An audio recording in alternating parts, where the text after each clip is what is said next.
Movie के start होते ही हम देखते हैं कि एक किलर ने दो लड़कियों को मारकर उन्हें बांधा होता है। वो लड़कियां काफी इंजर्ड थीं, उनकी बॉडी से खून आ रहा था। वो लड़कियां किलर को कह रही होती हैं कि तुम हमारी जान छोड़ दो, हमें जाने दो। लेकिन तभी वो किलर इनके पास आता है और इन्हें नाइफ दिखाकर डराता है और फिर वो उस नाइफ से एक लड़की का पेट काट देता है, जिससे उसकी सारी इंटेस्टाइन्स बाहर आ जाती हैं और फिर वो उस लड़की की इंटेस्टाइन्स उससे ही खिलाता है। दूसरी लड़की ये देखकर काफी डर जाती है और चिल्लाती है। यहाँ पर हम उस किलर को देख पाते हैं, वो एक सेंटा किलर था। वो किलर फिर दूसरी लड़की के पास जाता है और उसके कान में हल्के से कहता है मैरी क्रिसमस। बाद में वो किलर एक चैनसो निकालता है जिससे वो उस लड़की को काटने लगता है। इसके बाद हमें 5 साल बाद का सीन दिखाया जाता है और ये वही जगह थी जहाँ पर ये इंसिडेंट हुआ था। उस जगह पर एक वाटर प्लांट बना दिया गया था। वो जगह बिल्कुल वीरान थी और वहाँ पर बहुत ही कम लोग आया करते थे। उस जगह की देखभाल करने के लिए एक आदमी को हायर किया जाता है जिसका नाम क्रैंडल होता है। उस वाटर प्लांट की एक मैनेजर भी थी जिसका नाम निकोल था। निकोल उस वक्त एक कस्टमर से फोन पर बातें कर रही होती है। वो कस्टमर को बता रही होती है कि इस बार क्रिसमस पर यहाँ पर कोई मर्डर नहीं होने वाला, तो इसीलिए आप डरिए मत बल्कि रिलैक्स रहिए। निकोल एक गुस्से वाली और एक प्राउडी औरत थी जो किसी से भी सीधे मुंह बात नहीं किया करती थी। इसके बाद निकोल को उसके हस्बैंड की कॉल आती है। निकोल अपने हस्बैंड से भी काफी मिसबिहेव करती है, उससे लड़ती है क्योंकि निकोल का हस्बैंड उसे कह रहा होता है कि मैं तुम्हारी सिक्योरिटी गार्ड को बहुत मारूंगा, क्योंकि वो उसके साथ कुछ ज्यादा ही टाइम स्पेंड कर रही थी। निकोल का हस्बैंड उसे कहता है कि देखना, मैं अभी आ रहा हूँ तुम्हारे ऑफिस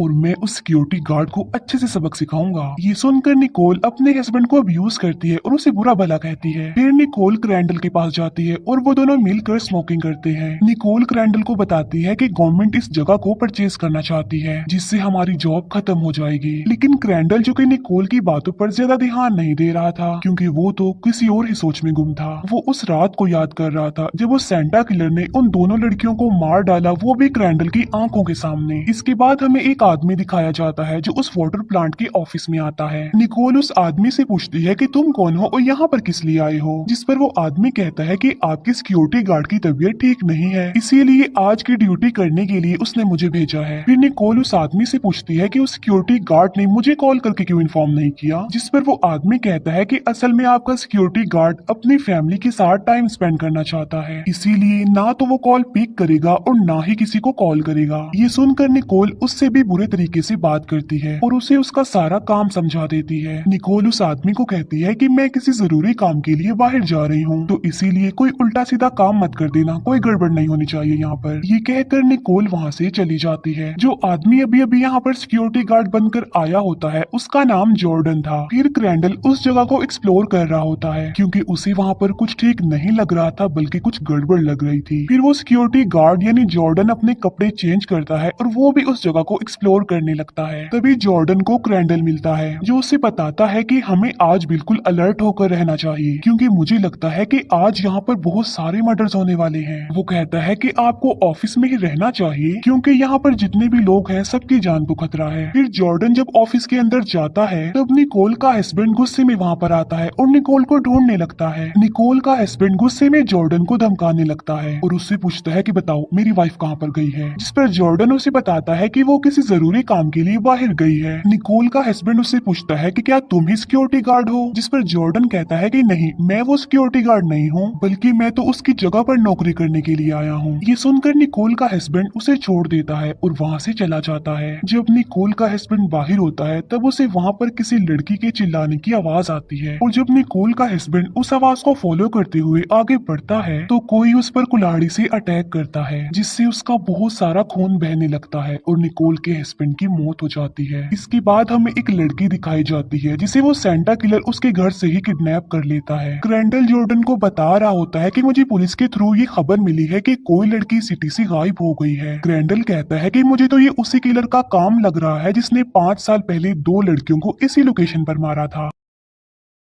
तब क्रैंडल अपनी गन में बुलेट्स डालता है उस किलर का मुकाबला करने के लिए, उसे लड़ने के लिए, क्योंकि वो जानता था कि अगर उस सेंटा किलर ने उस लड़की को किडनैप किया है तो वो उसे कहीं और नहीं बल्कि इसी लोकेशन पर ही लेकर आएगा। फिर रात को जॉर्डन अपनी बुक लेने के लिए गाड़ी में जाता है जहाँ पर क्रैंडल जॉर्डन को समझाने की कोशिश करता है कि देखो हमारा बाहर रहना किसी खतरे से खाली नहीं है, इसीलिए तुम इतना बाहर मत आओ और अंदर ही रहो। तभी उन्हें किसी लड़की के चिल्लाने की आवाजें सुनाई देती हैं और वो उसी तरफ भागते हैं जहाँ से आवाज आ रही थी। तभी जॉर्डन को एक लड़की मिलती है जिसे उस किलर ने बांधा हुआ था। फिर वो दोनों उस लड़की को छुड़वाते हैं। वो लड़की पूरी तरह से डरी होती है। वो लड़की बताती है कि मुझे उस सेंटा किलर ने किडनैप किया है मेरे घर से। उस किलर ने एक और आदमी को प्रिजनर बनाया हुआ है जिसे वो अपने साथ ले गया है, इसीलिए बहुत जल्द वो किलर यहाँ पर भी आ जाएगा, तो हमें यहाँ से भागना चाहिए। तब जॉर्डन उस लड़की को रिलैक्स करता है और उसे कहता है कि हम तुम्हें कुछ नहीं होने देंगे। तभी उन्हें पानी में से किसी की आवाज सुनाई देती है। तब क्रेंडल चेक करने के लिए पानी की तरफ भाग जाता है। क्रेंडल को पानी में किसी का कटा हुआ हाथ मिलता है जिसे वो लेकर बाहर आ जाता है। ये देखकर वो लोग डर जाते हैं। फिर जॉर्डन उस लड़की से पूछता है कि वो किलर दिखने में कैसा है। तब वो लड़की बताती है कि वो किलर सेंटा क्लॉज का कॉस्ट्यूम पहन कर आया था। क्रेंडल उन्हें बताता है कि हमें जल्द से जल्द ऑफिस में जाकर अपनी जान बचाने के लिए खुद को छुपाना पड़ेगा, वरना वो किलर हमें भी अपना शिकार बनाकर मार डालेगा। इसीलिए वो लोग ऐसा ही करते हैं, वो ऑफिस में जाते हैं और छुप जाते हैं। क्रेंडल जॉर्डन को कहता है कि तुम इस लड़की का ख्याल रखो और मैं बाहर उस किलर को ढूंढने जाता हूँ। फिर थोड़ी देर गुजर जाने के बाद क्रेंडल वहाँ पर आता है और उन लोगों को वहाँ से भागने के लिए कहता है। ये सुनकर जॉर्डन उस लड़की को लेकर वहाँ से भागने लगता है, लेकिन सामने वाला मेन गेट लॉक्ड था।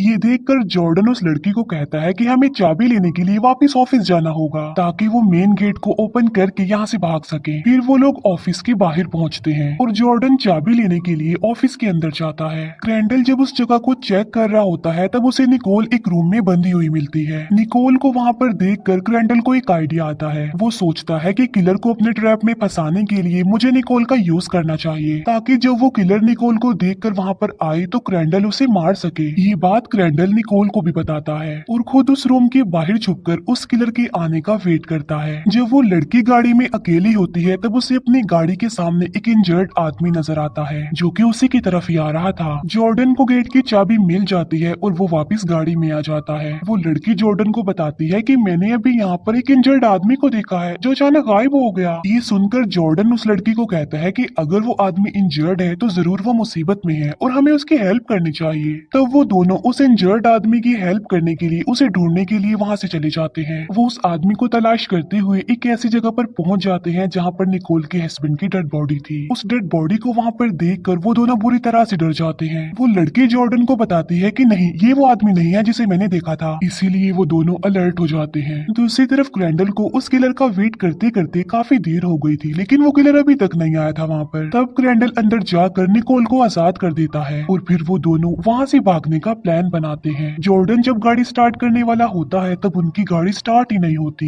इसीलिए वो पैदल ही मेन गेट तक जाकर उसे ओपन करने की कोशिश करते हैं। तभी उन लोगों को किसी आदमी के चिल्लाने की आवाज सुनाई देती है। तब जॉर्डन उस लड़की को वहाँ पर अकेला छोड़कर उस आवाज की तरफ जाता है। निकोल और क्रेंडल जब वहाँ से भाग रहे होते हैं तब निकोल को वो किलर नजर आता है। निकोल जब उस किलर को देखती है तो वो डर जाती है। निकोल जब बाहर आती है तब उसे जॉर्डन एक डेड बॉडी के पास मिलता है। निकोल जॉर्डन को बताती है कि ये तो हमारा पुराना सिक्योरिटी गार्ड है जिसे तुमने मार डाला, जिस पर जॉर्डन निकोल को कहता है कि देखो, ट्राई टू अंडरस्टैंड, मैंने इसे नहीं मारा। जॉर्डन निकोल को बताता है कि मैं तो इस आदमी की आवाज सुनकर यहाँ पर आया हूँ, जब तक मैं यहाँ पर पहुंचा तो ये मर चुका था।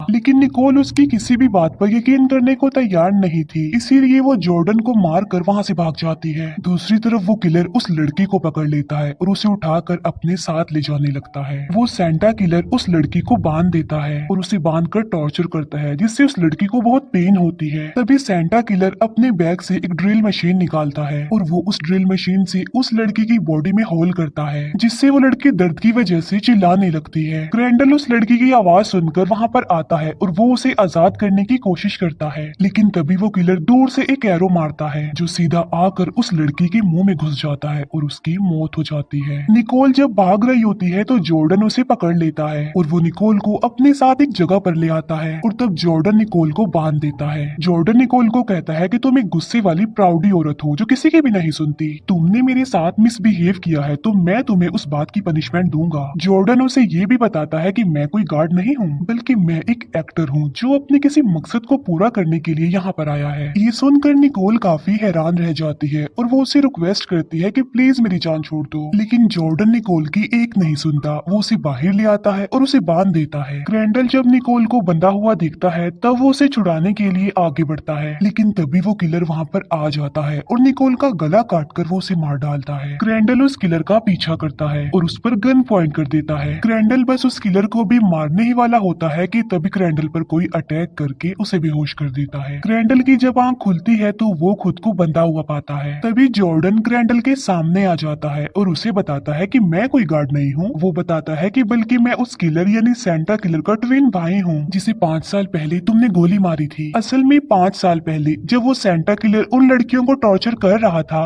तब ग्रैंडल ने पीछे से आकर उस किलर को शूट किया था, जिसकी वजह से वो सेंटा किलर इंजर्ड हो गया और वहाँ से भाग गया। फिर उस सेंटा किलर को ठीक होते होते 5 साल लग गए। फिर इन दोनों भाइयों ने प्लान बनाया कि वो ग्रैंडल से अपना बदला लेंगे। ये सुनकर ग्रैंडल जॉर्डन को कहता है कि तुम प्लीज मुझे जल्दी से मार दो, जिस पर जॉर्डन कहता है कि नहीं, बिल्कुल नहीं, हम तुम्हें इतनी आसान मौत नहीं दे सकते, बल्कि मेरे भाई ने तो तुम्हारे लिए कुछ और ही प्लान किया हुआ है, वो तो तुम्हें तड़पा तड़पा कर मारेगा। तभी वहाँ पर वो सेंटा किलर आ जाता है और वो ग्रैंडल को टॉर्चर करने लगता है। तब जॉर्डन बाहर आ जाता है और ग्रैंडल के मरने का वेट करता है। तभी ग्रैंडल उस सेंटा किलर को अपनी लेग्स की मदद से पकड़ लेता है। ग्रैंडल उस सेंटा किलर को इंजर्ड कर देता है और खुद को आजाद करके बाहर जाता है। बाहर ग्रैंडल को जॉर्डन खड़ा हुआ मिलता है। तब ग्रैंडल एक गन से जॉर्डन को शूट कर देता है। ग्रैंडल समझ रहा था कि अब वो दोनों भाई शायद मर चुके हैं, लेकिन तभी वो सेंटा किलर बाहर आ जाता है और ग्रैंडल के पेट में एक नाइफ घुसा कर उसे मार डालता है। मरते मरते ग्रैंडल उस सेंटा किलर की दाढ़ी हटा देता है, जिससे उसे पता चल जाता है कि ये दोनों भाई वाकई ट्विंस हैं। और इसी के साथ ही इस मूवी का दी एंड हो जाता है। Thank you for watching.